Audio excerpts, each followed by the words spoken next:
Hello, everyone. Welcome to today's webinar.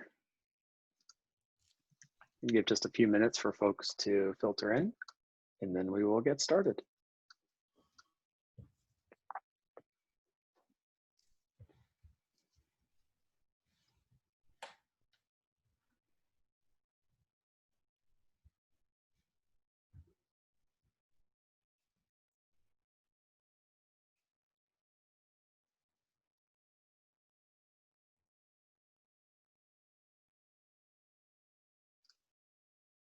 Welcome, everyone. If you're just joining us, we're going to give folks just a couple minutes to filter in. And if you could, go ahead and type into the chat panel where you are attending from, where you're joining from.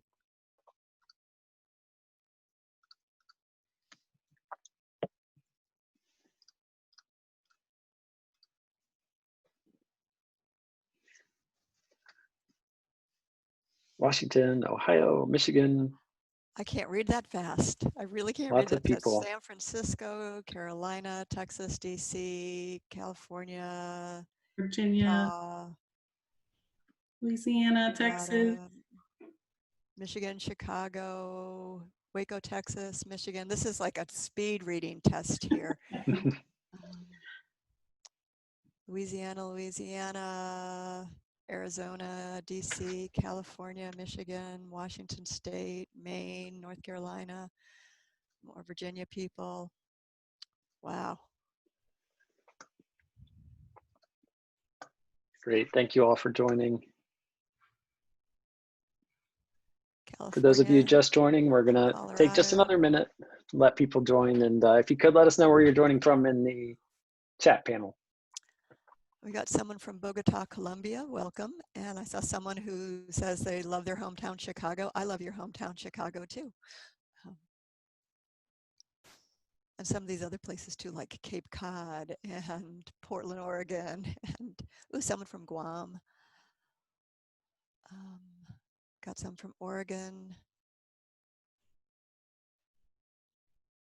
Wichita, Kansas, the state I was born. Somebody from India. So welcome everyone from the States and for our international participants as well. This is really wonderful. It's nice to see so many people have interest in this topic.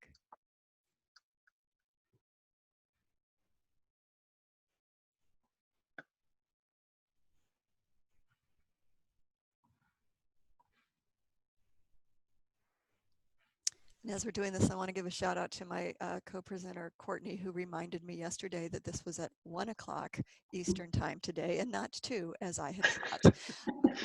Thank you, Courtney. Anytime. Okay, it's a few minutes after 1, and it looks like there are a few people still joining us, but I think we're in good shape to go ahead and move forward. So I'm going to go ahead and kick us off here with just a welcome. And thank you all so much for joining us today. It really means a lot to see so many attending and so much interest in this topic, which is what do high quality in-classroom interactions look like during COVID-19? Just a few housekeeping notes before we move forward. We will be recording this session. The recording will be shared with you after the session via email.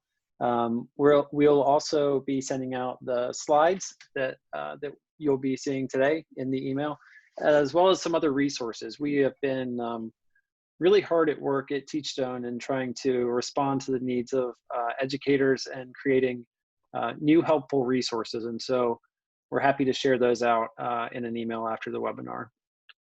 We'll also share out a certificate of attendance. So that will come after the webinar to you in an email within the next 24 hours.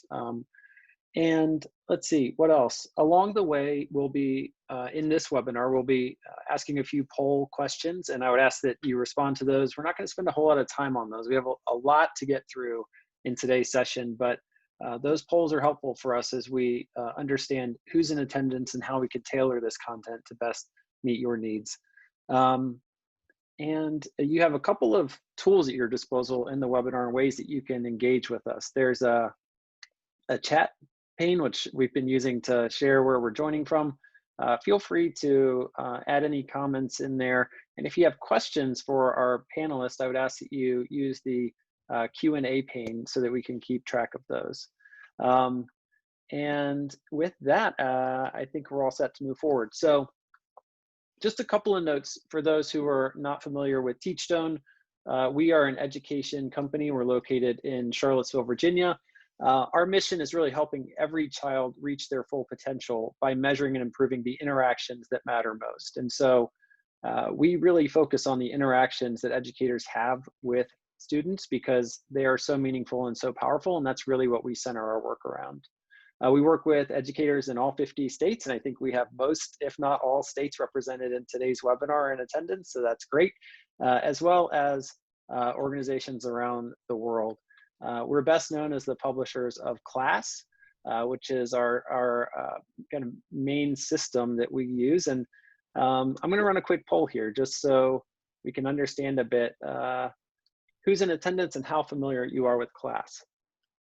So if you don't mind, complete that poll. We'll give this just about 20 or 30 seconds.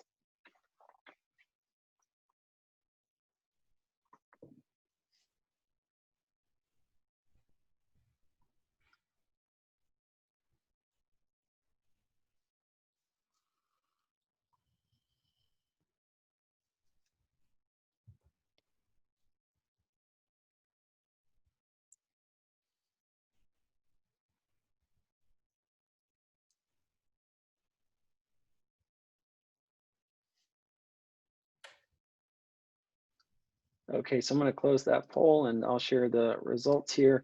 So this is interesting, and typically we see a mix of more folks using CLASS for assessment, some for assessment, professional development. A lot of our webinars, we have folks who are less familiar, and I think we have a good mix here of attendees, and glad to see that there are so many of you, and the majority of folks who are using CLASS for both assessment and professional development. We love to see that. That's really what the tool is intended for. Okay, so we're going to move on. And for those of you who are unfamiliar with CLASS, I'm just going to mention that CLASS is a system for measuring and improving teacher-child interactions. And in this day and age, I think with the circumstances that we're all dealing with and the traumas that many children have been through in the past several months with COVID and more time at home and less guidance, less in classroom time, these interactions are so important right now. And so that's what we want to focus on today, is really the interactions in classrooms. And so, we've really just fully embraced this idea that interactions matter now more than ever before. And that's why we're so glad that you're here spending your day with us. And we hope to give you some tips on how to improve your interactions in the classroom. And really, we view interactions at the core of all forms of communication, and we're developing supports for in-person instruction and in-classroom experiences. That would be the topic we're covering today. We have some guidance documents on our website with additional information. I'll share more resources around that. Virtual instruction. So what do interactions look like in a Zoom setting like this? In unfamiliar settings that educators find themselves in today. We're creating supports for teachers. We have a new resource that's going live later today on the blog, actually, to explain teacher tips on how teachers can better support interactions in the classroom. And we're also starting to look at how can we support parents better. We know that parents play a huge role in the development of children, and how can we help parents to deliver really meaningful interactions with their children. And so that's just a bit of framing for today's discussion and kind of what we're focused on as an organization. This is the start of many different webinars and resources that we'll promote. And so glad you're here with us. I'm gonna run a real quick poll as well to just understand who is in the audience. We talked about some of the supports that we're creating, and it's helpful for us to understand the types of folks who are here in attendance so that we can hopefully speak to your needs.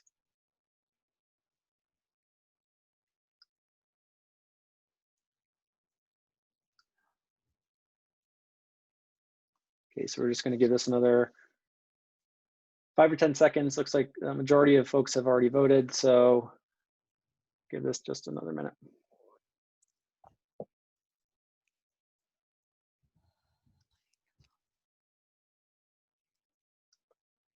Okay, so I'm going to end that poll and I'll share the results. It looks like we have a good mix of teachers, observers, coaches, mentors, and administrators. So thank you all. Oh, somebody said in the chat, I usually click other on this poll. I did not include other, but there are, I know, lots of other folks who don't fit neatly into these 4 categories. And so we're glad that you're here regardless. Okay.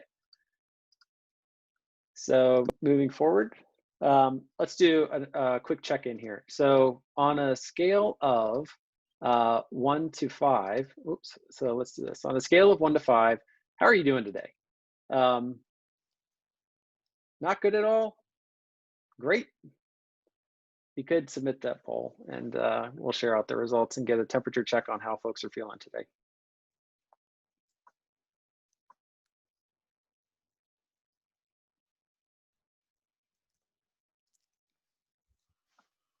Okay, so I'm seeing a doing great, a fine into the chat box. It's somebody's birthday today. Happy birthday, Robin Teen. Yep. All right, I'm gonna end the poll here. So most people are doing pretty well. 4, I think a 4 is today pretty good. So we're happy to see that most people are doing pretty well. If you're in that 1 or 2 range or even the 3, hopefully you'll get some advice today and some support that maybe will help you move into that 4 or 5 range. We certainly hope to help you out here. Okay. So the next poll, and this one I think is really relevant, is what does your classroom setting look like this year? I'm going to launch this poll. Are you in person, virtual? And virtual is synchronous, so you're teaching students at the same time at a live classroom setting, or asynchronous. Are you sending videos to your students? Curious to see kind of how folks are teaching. We've seen in past webinars a real mix of environments, and so we're curious to see kind of what your classroom looks like. And somebody just texted, we aren't sure, in limbo between hybrid and virtual. So there's a lot of that. We were just discussing before we joined, college is shutting down already because things are changing by the day. Still unsure. Mm-hmm. No clue. In person or remotely. Yeah. For my children are grown, but for parents and for teachers and families of school staff, it must be really nerve-wracking to really have no idea what's going to be happening soon. Yeah. Okay, so I'm going to hit end poll. I'll share the results here so everyone can see. Majority are in person, which I think for the purposes of this discussion is a good thing because we're going to specifically today talk about in-person interactions. Actually, Winston, I'm going to interrupt you because sure. So we have 27% in person, but if we add up the others, yep. Yeah, you're right. We are looking at although 48% will see some kids on it face-to-face between the hybrid and the in-person. Yeah. Yep. And I'll say that this discussion we're going to focus on in classroom, but we are going to have specific discussions next week on virtual, and then the following week on interactions in any setting. And so I'll share out links to those webinars as we go. Thank you for filling out that poll. The next one is, so what age students are you working with? And this one we'll do really quickly, but just to get a read on the types of students that you were working with. And so it looks like the results for this one are what we would expect. Most of our audience here is pre-K and some infant toddler, some K through 3. There's an upper elementary.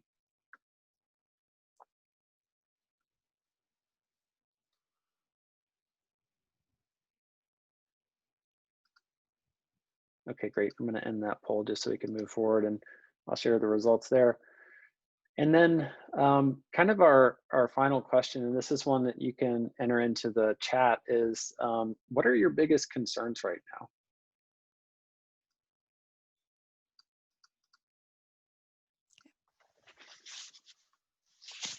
And this could be your concerns as you're heading into classrooms, or concerns for your students. Just curious to understand where the concerns and challenges are at the moment. Yeah. So I'm seeing social distancing. I'm seeing concerns about health and safety. I'm seeing concerns about how to engage children, students, and we will be talking about all of those things. And now it's moving so quickly, I can't read it anymore. Well, and it's we value these inputs. I mean, we look at the feedback from these webinars afterwards and think, what are the things that we can help with, and how can we create resources to help with some of these challenges, because they're overwhelming. I mean, so it's complex and daunting at times, and so we're hoping to help it however we can. Okay, awesome. Thank you for all the inputs there. With that, I'm going to turn it over to Sarah Haddon and Courtney Pfeiffer to give a quick introduction as to who they are and what it is that they do with Teachstone, and then we'll move into the discussion. Okay, since my picture's on top, I'll start first. I'm Sarah Haddon, and I'm the Senior Advisor of Policy and Research at Teachstone. I have been using class for the last 16 years, first in research at the University of Virginia and now at Teachstone. And my passion is getting all of our work out into the field so that teachers can support children, so children have the best outcomes possible. Thank you, Sarah. And I am Courtney Pfeiffer, and I am the Observation, Onboarding, and Support Coordinator for Teachstone. I have also been a class specialist, trained, done professional development for Teachstone, and I've been working with the class since about 2011. And that was within my hometown as well, where I served as a coach and a coach mentor. So I'm very excited to be here with Sarah. Right now we are working on, like Winston said, how do we observe when it's virtual, or how do we observe in classrooms? Right now, what we're talking about is how are we teaching in classrooms? You know, what are some examples of what interactions could look like in this new COVID world? So thank you everybody for joining us today. Yep, that's great. And oh, go ahead, Sarah. I was just going to acknowledge that I've seen lots of comments that I'm hard to hear, so I took off the headphones and hope that because I'm almost sitting on my speaker that you can hear me better. I put on my best teacher voice. It's so a couple people already said much better, so thank you. I think we're in good shape, Sarah. Appreciate All right, that. thank you all for letting me know you couldn't hear me. Okay, great. Oops, and somehow I just skipped ahead several slides there on the thing. Hold on one sec. Okay. So discussion topics, how teacher-child interactions in classrooms have changed due to COVID-19, what high-quality in-classroom interactions look like, how to conduct observation safely, or use video to code if in-person observations aren't an option. And I think there's a lot to unpack in these topics, and so I will just turn it over to Sarah and to Courtney to start a dialogue. And if you do have questions, submit them in the question and answer panel. We'll try to save some time at the end to get to those. Okay. And before we start with the questions, I did want to let you know that just as Winston had said, we hear a lot of questions and we take them to heart. So the questions that Courtney and I are going to be talking about are those that we've heard most recently, including from 500 teachers who attended a session at our Interact Now Teacher Summit talking about this topic. Thank you. So, and we also realize that as school starts, whether you're doing it virtual, a hybrid, in person, these questions are going to change. Questions are going to be fluid. And so we're learning along with all of you, and that's why we really value your feedback, because the more questions you ask, the more that we are able to help support through that, because again, it will be evolving all throughout the year, I'm sure. And when we talk about feelings and being a little apprehensive and worried about getting sick, I saw that a lot going through. we can completely understand. My daughter just started school this week, and she is in an in-person learning model. And so the first thing we always want to do is make sure that we're validating everybody's feelings. They're there, they're raw. It's the unknown, and there's a lot of unknown right now. So I think what we will go ahead and start doing is some of those questions, like Sarah said, that we've been asked, we're going to start to address those. And I think one of the very first questions that we have been asked is, how can I build a relationship with kids when I can't get close to them? So I pose that to you, Sarah. Well, that's a really good question. And we know that there are a lot of practical difficulties of teaching under social distancing, which I actually think that that's a problematic term, because really it suggests that we're not having social relationships, and we are having social relationships. Courtney, you and I talk almost every day on Zoom. And so I'd like to consider, we think about the term of being physically distanced but socially available. So just a thought. But as teachers, and Courtney and I are both former teachers, we really are used to being close to our students, especially for our younger children. We're often physically helping them do things, and we encourage our older students to play together, the older children to play together, or even older, sort of the secondary and upper elementary folks on here. You know, they do a lot of collaborative work, do a lot of teamwork.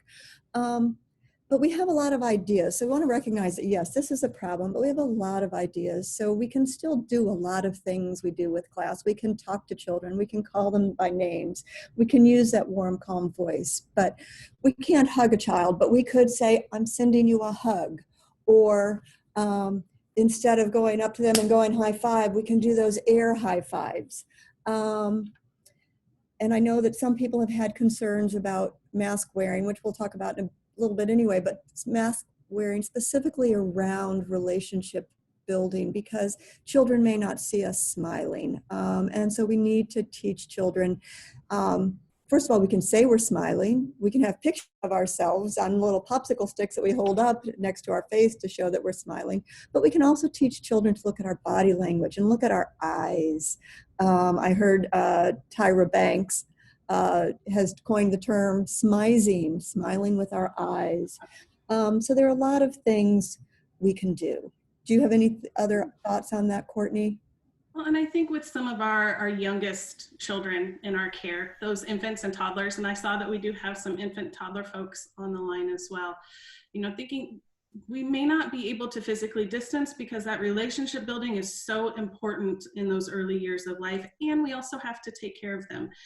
We have to be able to meet their needs where they can't meet those needs themselves. So for some of our youngest learners, it may look like, if you have a mobile infant, they may be sitting a little further away from you versus on the lap, but we're still able to play. We're still able to engage, where some of the young ones are still learning what facial expressions look like.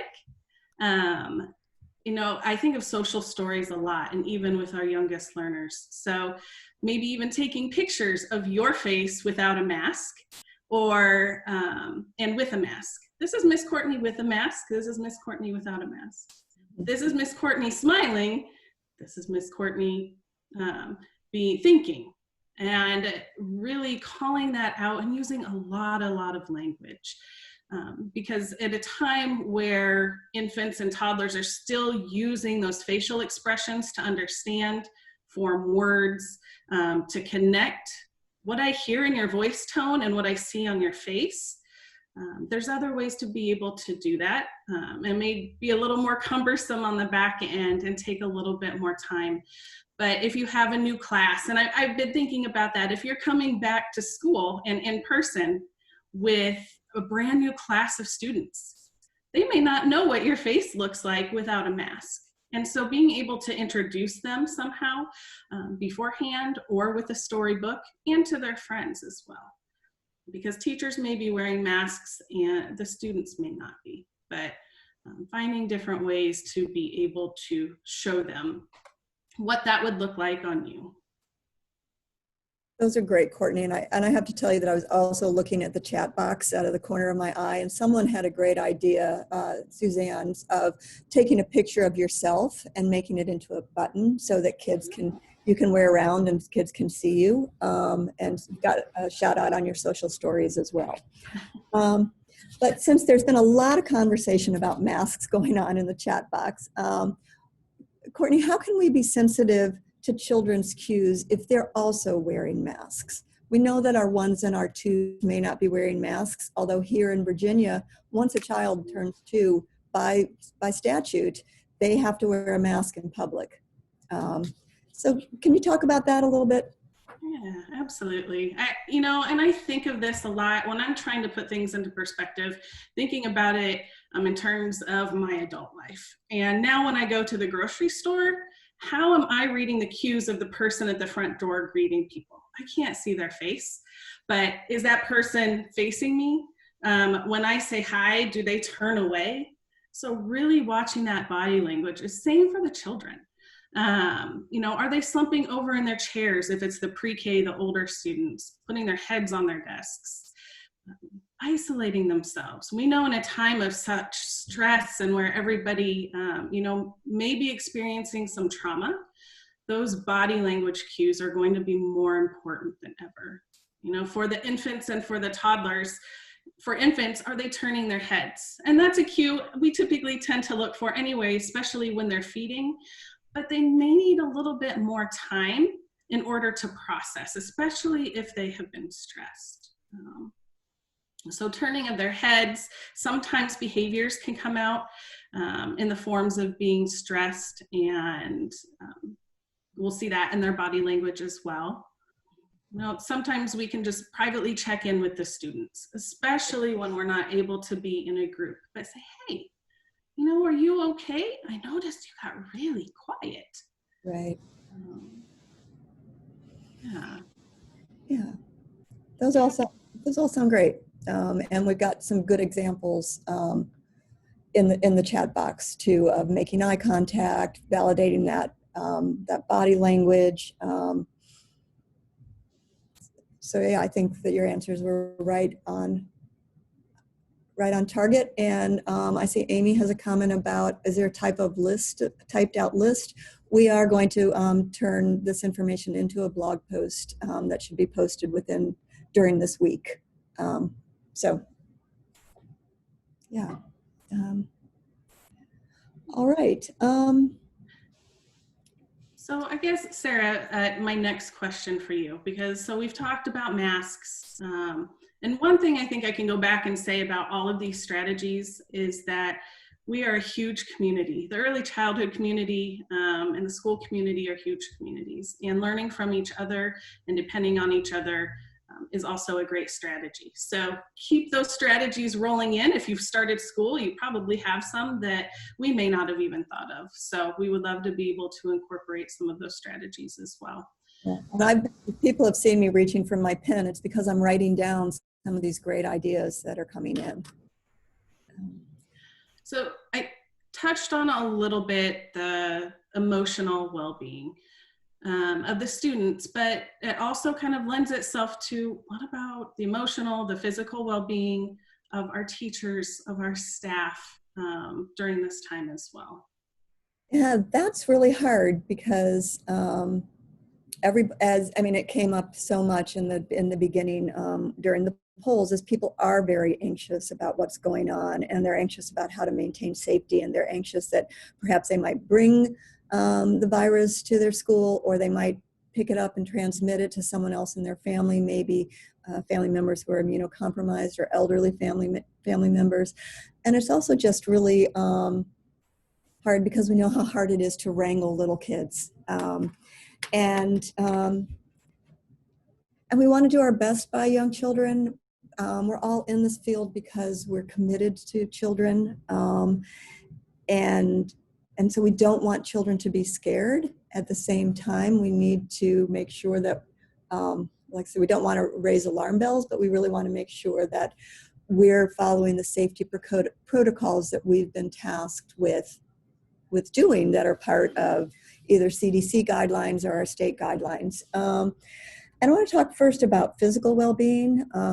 And I think, with the younger kids, and I know my daughter works in early care, and this is something she did on the very first day, is she said, this is Miss Lena with a mask.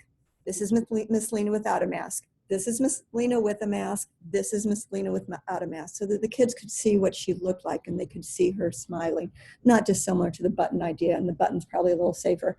But have that, you probably don't have soft toys in your classroom this year or stuffed animals because of contagion, but if you've got plastic dolls or wooden toys, have them wear masks. Have kids decorate masks, even though they're already wearing one, but have them decorate another one. Do a unit on hand washing.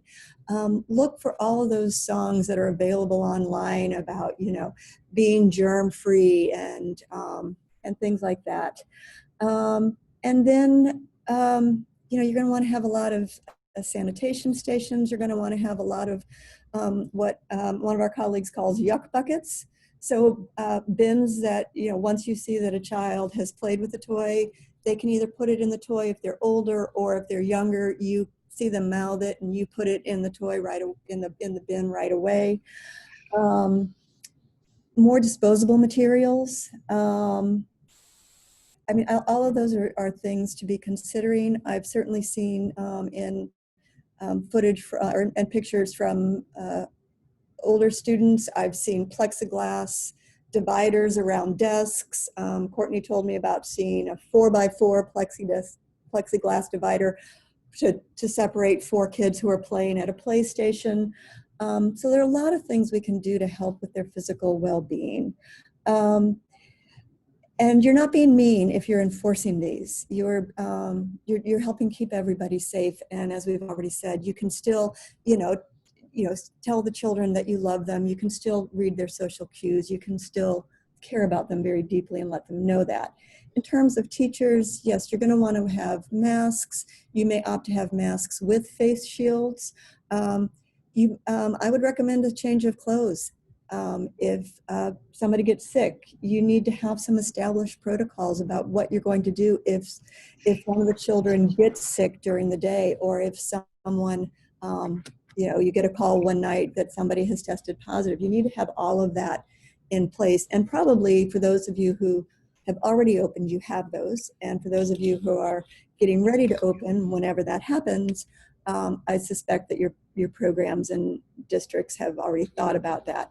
But we also have to think about taking care of teachers, because it's hard for any of us to be at our best and to be giving and supportive of other people when we're not feeling good about ourselves. So it's hard to think about self-care in a time like this, but self-care could be, it's probably not going to be a spa day, but self-care could be taking a walk around the block in the morning before you go to work, or stopping through the drive-through at Starbucks and getting a latte once a week to treat yourself, or things that make you feel better.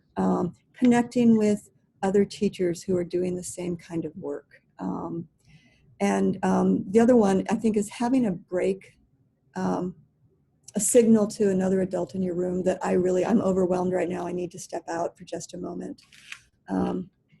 And actually, I feel like I've just talked a bunch. Courtney, do you want to talk about the emotion? I talked about everything except for the children's well-being. Do you want to talk about the children's emotional well-being? Sure. And I think to add on to what you were saying about well-being for teachers as well, I found quite a few in my little app store, places where you can go and get like 3-minute meditations, where it's just their little 3-minute breathing exercises. So if you start feeling overwhelmed, that's also a great way to be able to still maybe be in your space or on your break that doesn't take a long time, just to kind of center and refocus. Breathe a nice breath of fresh air before you go back in. But when it comes to the well-being, emotional well-being of our students as well, again, we just want to continue to really acknowledge their feelings, right? Especially in this time, acknowledging their feelings, let them know that they are safe where they're at. We have all of the news everywhere. The children are hearing news, they're seeing it, they're seeing masks. I've seen an infant as young as just barely a year old take a mask and put it up to their mouth. And so they're starting to understand, even when they're super young, that, you know, something's a little bit different. This is where my mask goes. And the adults in my life may be stressed. Children feel that. They can see it in the body language, just like we're looking for their body language. They are constantly looking at ours as well. So trying to maintain an upbeat persona. We know some days are going to be harder than others, but really just staying positive for the kids. And one of the best phrases I think that I've heard from a teacher is when discussing with children, you know, what's my job? We all have jobs in the classroom. And one of my jobs is to keep you safe. And when I keep you safe, these are the things that I have to do. So I'm not trying to be mean, and acknowledging that. I'm not trying to be mean, but we have to keep each other safe. And that's part of my job, right? And that seemed to work really well. But if the students are also feeling a little bit overwhelmed, just like adults take breaks, the child might need a break as well. Maybe going outside, get some fresh air, especially before, if you're in states where you have a winter season, before it turns winter and it's too cold to go outside. Some of the older students may want to write about their feelings. When I was now this was pre-COVID obviously, but when I was in the classroom, I had a little guy who had his own refrigerator box in a corner. And when he had really big feelings, he would go in and he had crayons in there and he would scribble on the box. And he would scribble until he was done, and then he would come out. So for the older children, they may want to write. For younger children, maybe it's drawing a picture, scribbling on some kind of a box, but allowing them to express those feelings in a way that is safe for themselves and for the other children as well. And then just validating, right? Making sure that we're validating those feelings. And I know it is really tough. I had a sad morning yesterday too. And here's how I felt happy. I said hi to my friends. What can we do to help you? So, Thank you. Sure. Thank you. And again, there's a whole lot of great comments in here. And would you get a chance if you could put in some of the apps that you're using? The Calm app has come up a bunch. So these questions came up too, which is, you know, helping children maintain appropriate distance. And I recognize that we're running out of time, so we probably both need to be a little shorter anyhow.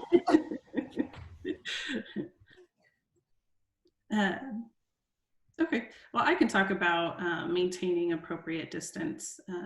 I think a lot of programs will have their own protocols for distancing, especially in the pre-K, K3 rooms. It's going to be harder with the infants and toddlers, again, because we still have to provide care for them.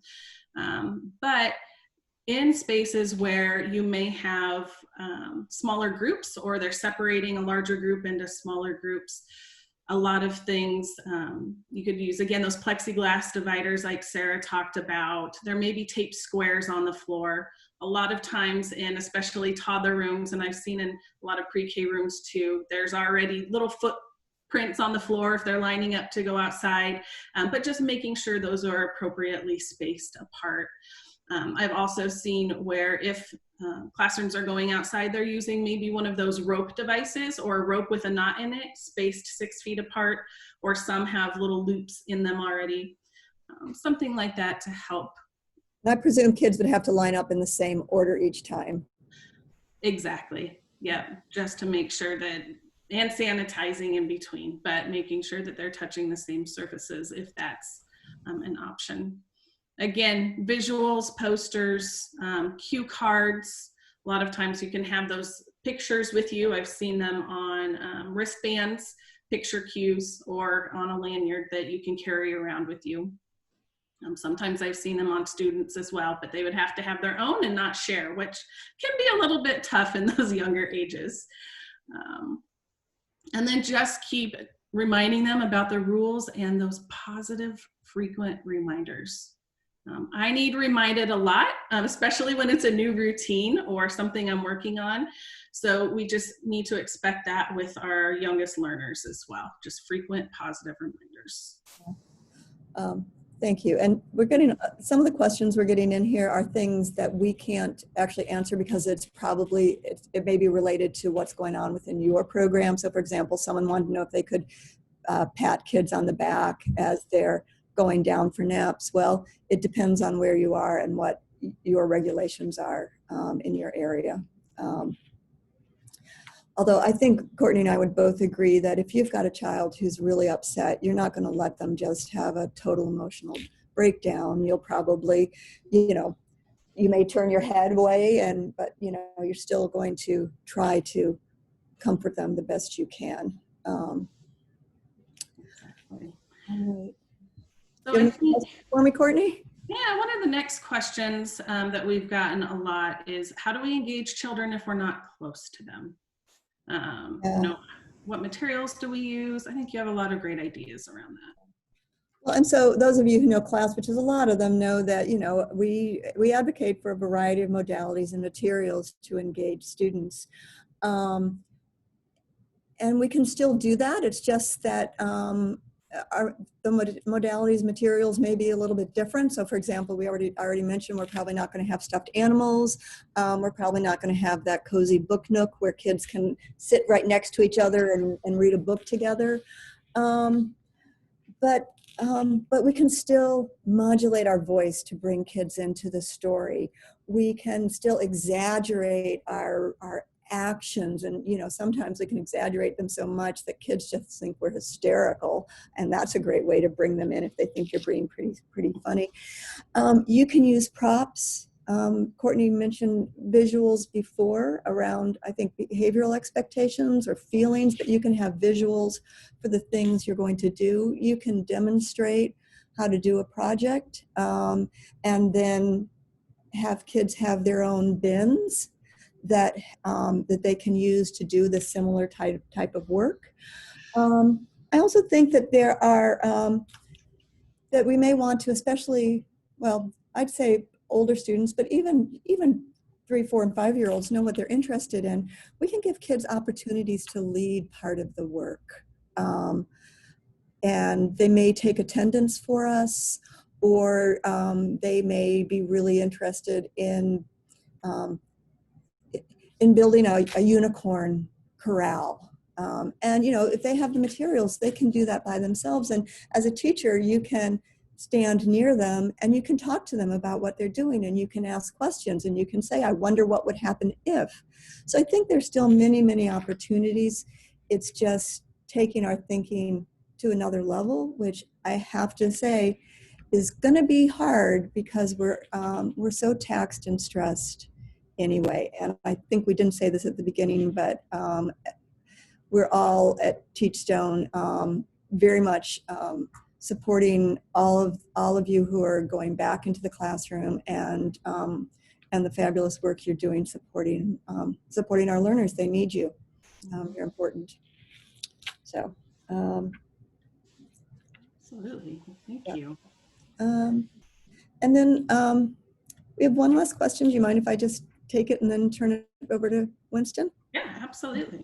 So this question, and someone also mentioned it, I saw it in the chat box, but how do we do class observations if the program isn't letting observers in? And that's going to be true for many people. I also just see one come. How do you do class observations and keep with the integrity of the tool?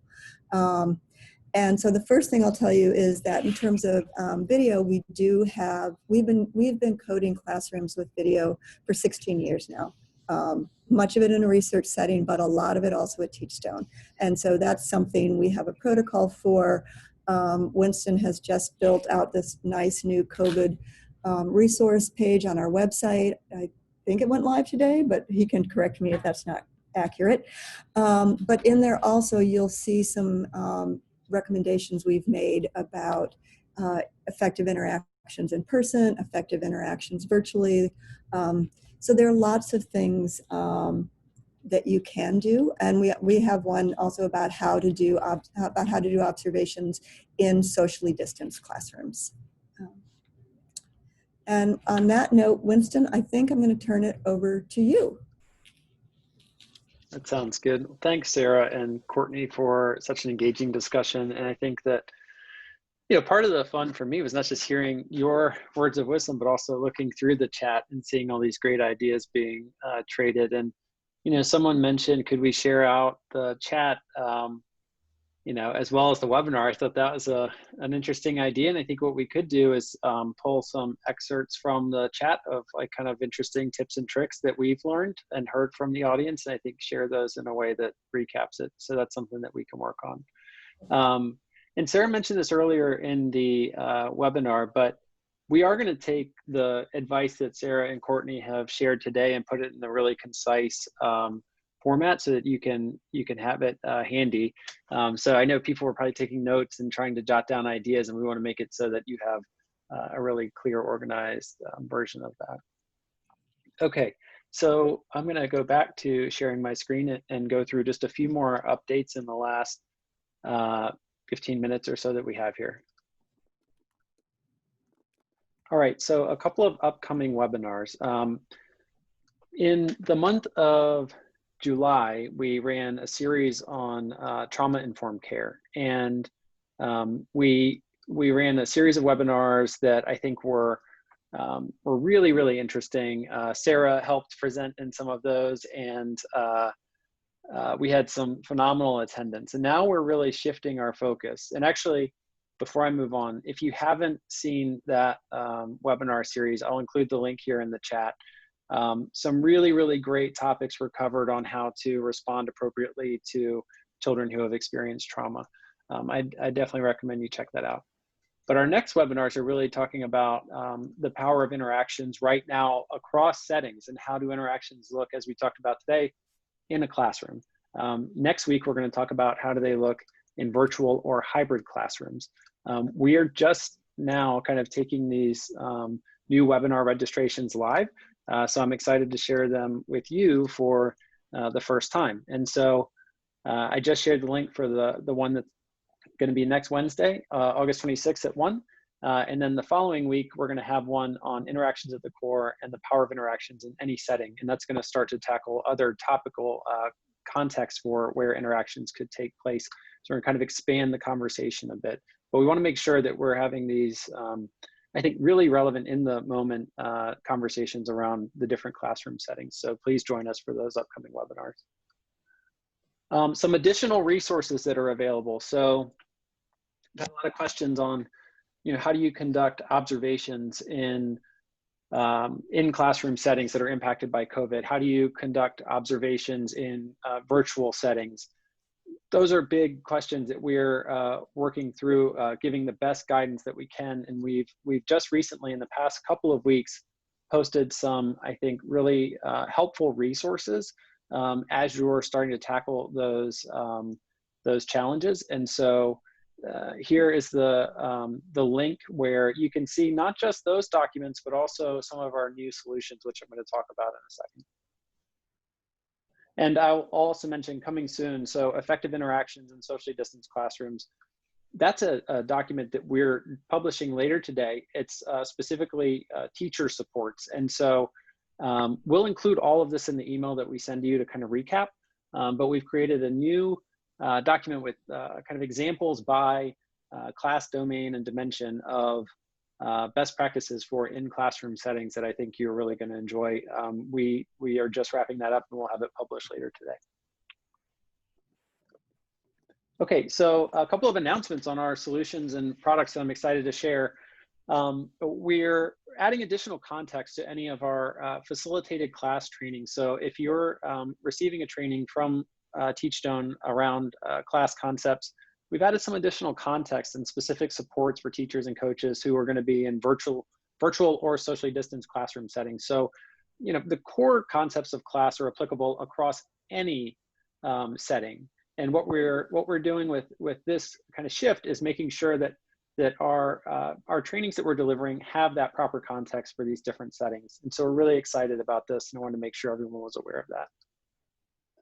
Next, we have a couple of new solutions for supporting interactions in any setting.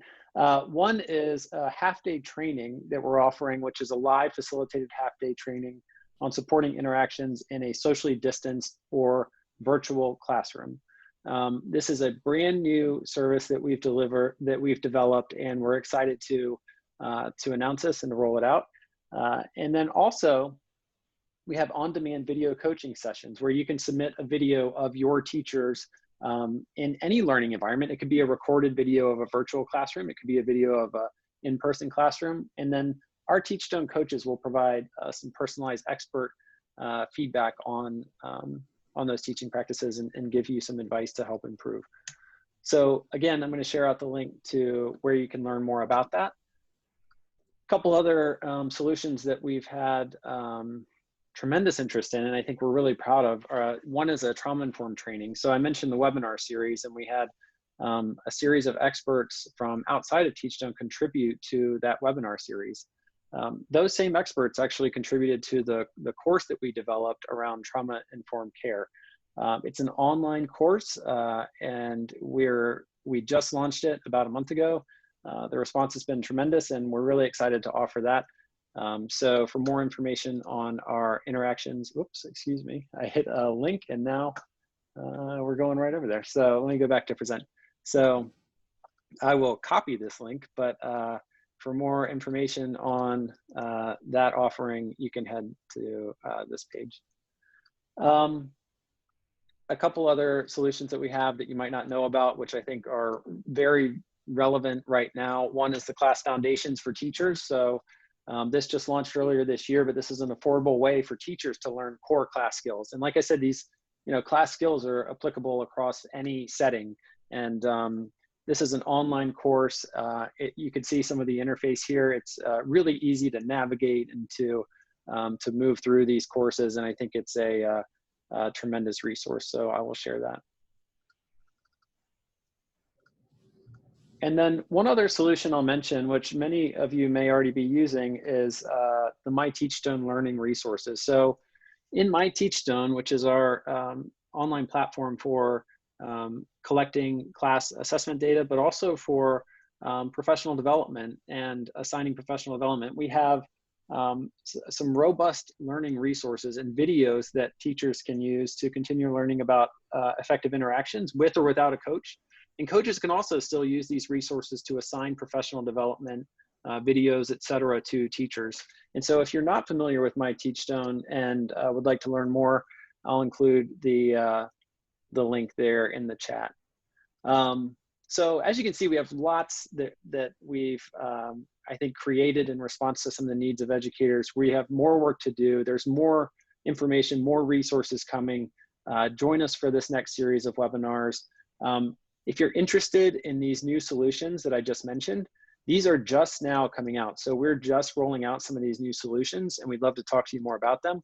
I'm going to launch a quick poll, and if you would like more information on any of the solutions that I just went through and would like somebody to reach out and connect with you, we would love to build a training program that works for your organization.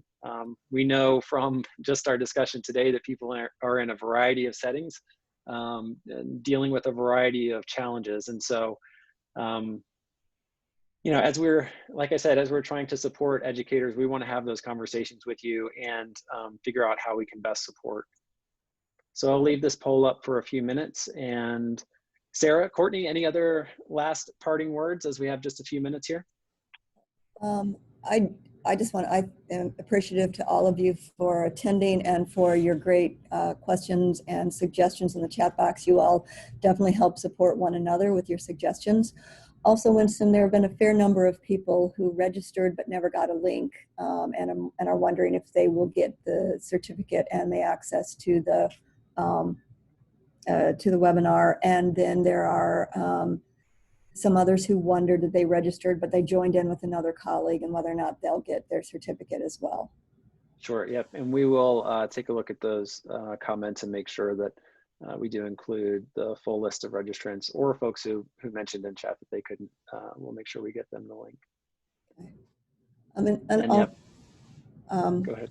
I saw a comment that some folks will be in the classroom for some of our next webinars. Register for the webinar, and then you should get access to the recording afterwards. Is that accurate? That's accurate. Yep. So we'll send out the on-demand recording, and you can watch it on your own time. That's the beauty of these things, is you can either attend and have these great conversations with us, or you can watch it whenever you want. So we will send that link out. Courtney? I just want to say, yeah, thank you so much for attending today, taking the time out. If you're just going back to school, be safe, be healthy, and best of luck. We know that you have an incredibly big job, and we are here to support you with that. So thank you very much. Hashtag stay safe. Yes, absolutely. All of you. Great. Well, thank you all again for attending. We're actually a couple of minutes here early ending. And so with that, we'll give you the last 4 minutes of your hour back. And thank you again so much for joining us today. We really appreciate it. And we will hopefully see you next week at our next webinar. Thank you, Sarah and Courtney, and hope you all enjoy the rest of your day. Thank you. Thanks, Winston. Thanks.